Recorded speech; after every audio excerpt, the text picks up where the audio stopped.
So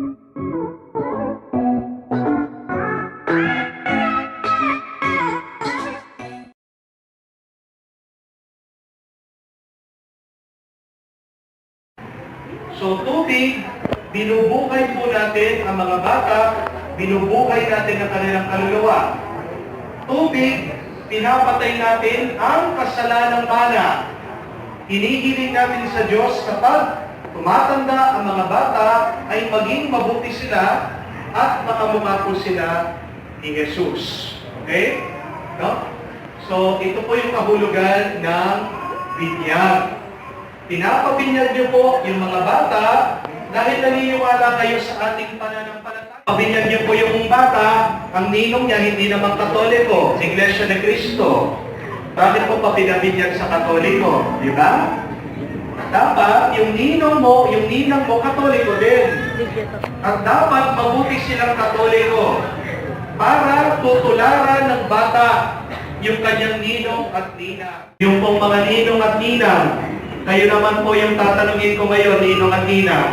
Nangangako po kayo, ninong at ninang, na maging pangalawang magulang ng inyong mga inaanak at maging modelo kayo sa pananampalatayang Katoliko. Opo, hindi po? Opo.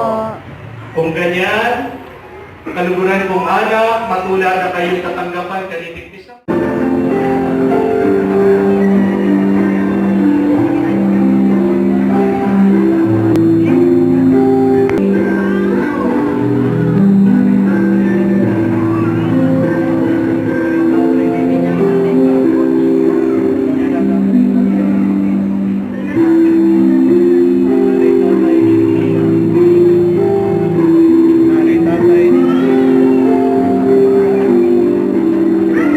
Sige, mauna kayo.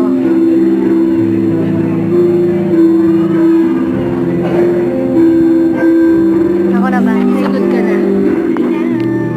Kiss na lang.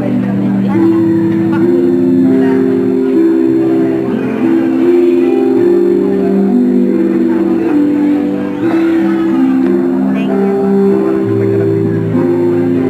Tulog eh.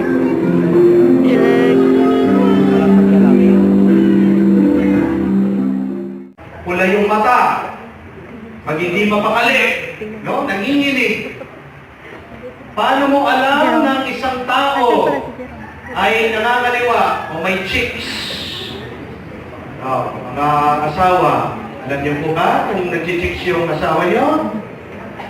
Amuyin niyo po. Baka may ibang amoy, ha?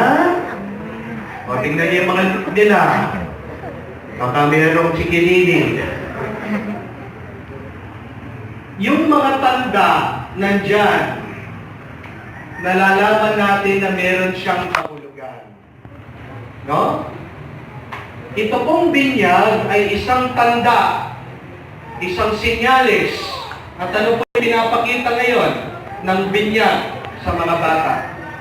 Na simula sa araw na ito, ang inyong mga anak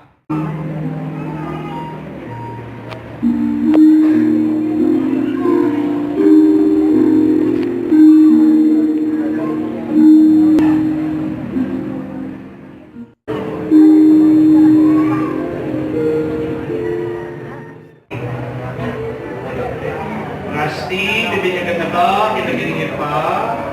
Hindi ka na. Ating Espiritu Santo.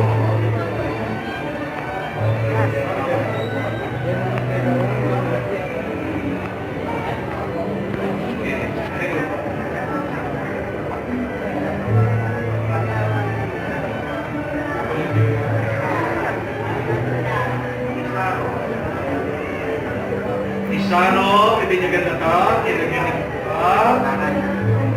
Hindi nga na. Ating Espiritu Santo.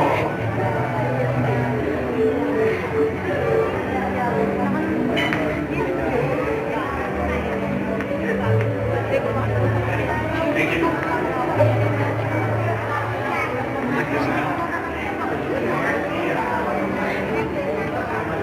Mark Lia, bibinyagan na ka, kinagingin pa?